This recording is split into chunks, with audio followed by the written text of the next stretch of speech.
नमस्कार दोस्तों, आप सभी का स्वागत है एक्सटर्नल हेल्प में। दोस्तों, डिक्टेशन की गति रहेगी 100 शब्द प्रति मिनट। दोस्तों, इस डिक्टेशन में जो भी हार्ड वर्ड आपको लगते हैं या हार्ड वर्ड जो भी इस डिक्टेशन में आते हैं, तो जो अपना जो टेलीग्राम ग्रुप है उसका जो कमेंट बॉक्स है वो जो ग्रुप है पूरा, उस ग्रुप में आप अपने जो हार्ड वर्ड है वो डालें और जो भी आपकी लिपि है वो लिपि भी साथ में लिख कर डालें ताकि एक दूसरे की हेल्प ग्रुप के माध्यम से हम कर सकें। और जितना संभव होगा ऋषि प्रणाली की जो आउटलाइन है मैं आपको ग्रुप में बना के देता रहूँगा। आप जैसे जैसे वर्ड डालोगे मैं कोशिश ये करूँगा कि उन वर्डों की आउटलाइन आपको बना करके दूँ। तो दोस्तों, डिक्टेशन की गति रहेगी 100 शब्द प्रति मिनट। डिक्टेशन की जो PDF आपको मिलेगी टेलीग्राम ग्रुप में। अगर टेलीग्राम ग्रुप ज्वाइन नहीं किया तो डिस्क्रिप्शन में लिंक दिए, उस लिंक पर जाइए और ग्रुप को ज्वाइन कीजिए। तो स्टार्ट करते हैं। 3, 2, 1 स्टार्ट। यह वक्त की मांग भी थी और ज़रूरत भी कि केंद्र सरकार की विभिन्न नौकरियों की भर्ती के लिए अलग अलग परीक्षाओं के सिलसिले को खत्म किया जाए। विराम। केंद्रीय कैबिनेट ने राष्ट्रीय भर्ती एजेंसी के गठन को मंजूरी देकर केवल करोड़ों छात्रों को राहत दी नहीं है बल्कि संसाधनों की बर्बादी को रोकने का भी काम किया है। विराम। इसका कोई मतलब नहीं था कि बैंकों, रेलवे और अन्य सरकारी विभागों के लिए छात्र अलग अलग परीक्षाएं दे, लेकिन ऐसा हो ही रहा था। विराम। इस क्रम में करीब 20 भर्ती एजेंसियां अलग अलग प्रतियोगी परीक्षाओं का आयोजन करती थी। विराम।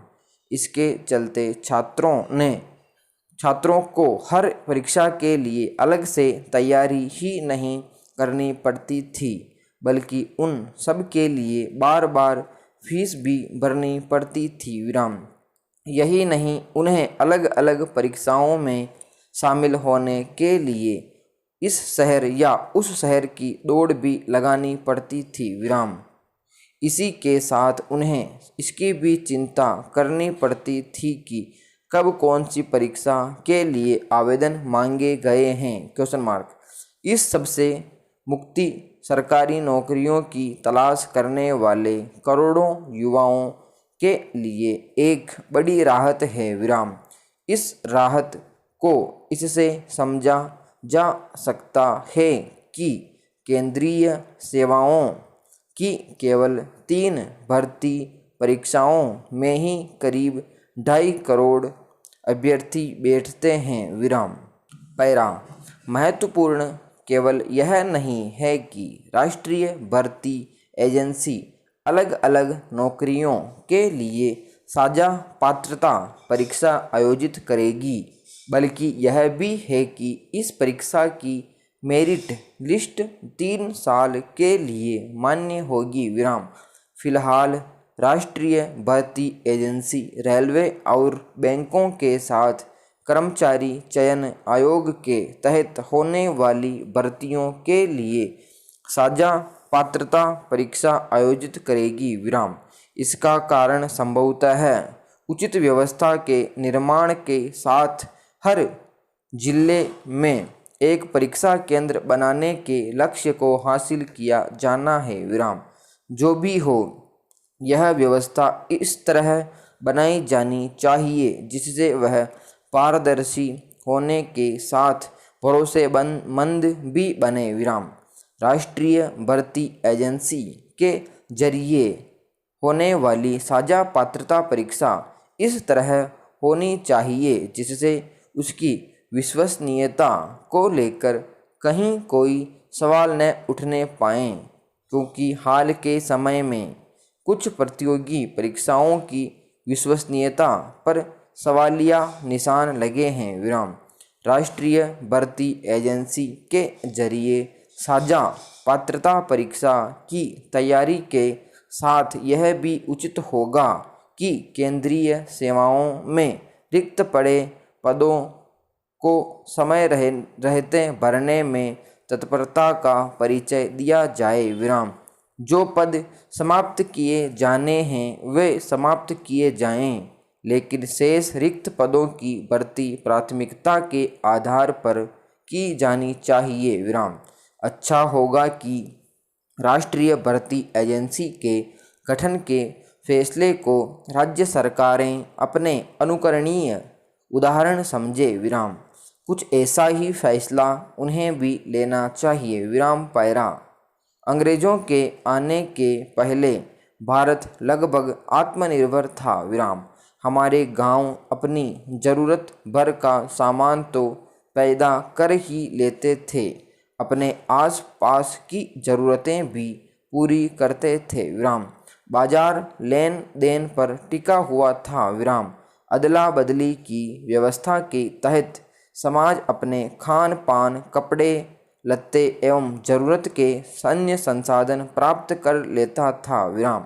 मध्यकाल में भारतीय समाज अतिरिक्त उत्पादन भी करने लगा था विराम। तब कागज की मुद्रा का आगमन तो नहीं हुआ था, किंतु दमड़ी, सोने, चांदी, तांबे की मुद्रा प्रचलन में थी विराम। अभिजातीय समाज में मुद्रा का चलन अधिक था विराम। इत्र, गुलाल, मलमल के कपड़े, सौंदर्य प्रसाधन एवं सुख सुविधाओं की सामग्रियां भारतीय समाज स्थानीय स्तर पर ही उत्पादित करता था विराम। वह आत्मनिर्भर स्थानीय समाजों से मिलकर बना था विराम। लेन देन के आधार पर भारत के उत्कृष्ट उत्पाद दुनिया के अन्य देशों में जाते थे विराम। मलमल, इत्र, मसाले, गुड़, राब, मोती, मनके जैसे भारतीय उत्पादों की दुनिया के कई देशों के बाजारों में धाक थी विराम। तब गरीबी वैसी नहीं थी जैसे अंग्रेजों के शासनकाल के बाद पैदा हुई विराम।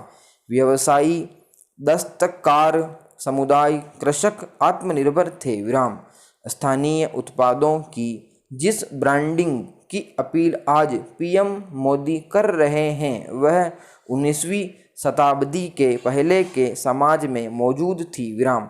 बनारस की साड़ी, ढाका का मलमल, टांडा के सूती कपड़े, बिजनौर का इत्र, मदनपुर की साड़ी स्थानीय उत्पादों के ब्रांड नाम थे विराम। हर स्थानीय समाज के कुछ उत्पाद पूरे देश में ब्रांड बन चुके थे विराम पैरा। भोजपुरी के लोकगीतों में करनाल का कड़ा, पुणे की पाजेब, नागपुर की नथिया, कलकत्ता की करधनी, झांसी की झुलनी मंगाने के लिए पत्नियां पति से जिद करती थे विराम। ऐसे ही अन्य स्थानीय उत्पादों के ब्रांड बनने की लोक स्मृति हरेक लोक बोली में अभी भी मिल जाएगी विराम। ये स्मृतियाँ अभी भी ढूंढी जा सकती हैं विराम। जो सामाजिक समूह, कारीगर जातियाँ उत्पाद बनाती थी या जिनका व्यवसाय करती थी, वे आर्थिक रूप से समृद्ध थी विराम। कहने का तात्पर्य है कि अंग्रेजों के आने के बाद विकास की जो प्रक्रिया चली, उसने हमारे समाज की आत्मनिर्भरता को छीन लिया विराम।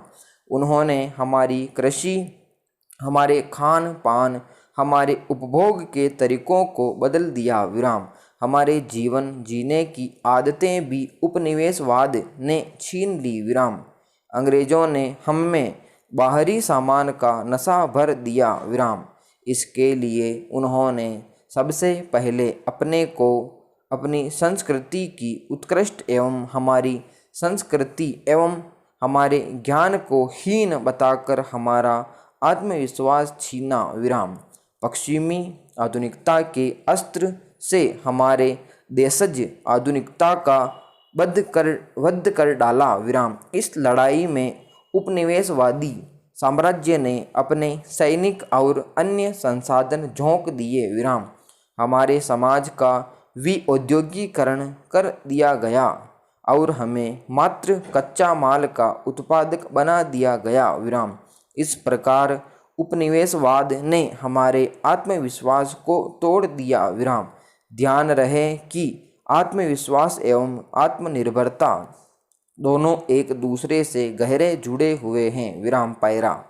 84 लाख प्रकार के जीव इस धरती पर जन्म लेते हैं, जीवन धारण करते हैं और यथा समय सभी मृत्यु को प्राप्त हो जाते हैं विराम।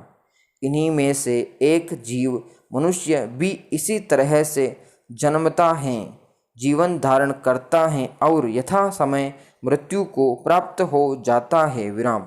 किंतु अन्य जीवों जैसा होने पर भी मनुष्य बुद्धि और विवेक के एक ऐसे विशिष्ट बल से लैस होता है जैसा बल अन्य किसी भी जीव के पास नहीं होता। विराम। इसी विशेषता के कारण मनुष्य को इस धरती का श्रेष्ठतम प्राणी कहा जाता है। विराम। पैरा। अपने उद्भव के समय से ही मनुष्य के मन में यह जिज्ञासा सदा सदा से ही उत्पन्न होती रही है। विराम। कि आखिरकार इस धरती पर मनुष्य के आने का उद्देश्य क्या है? Question mark.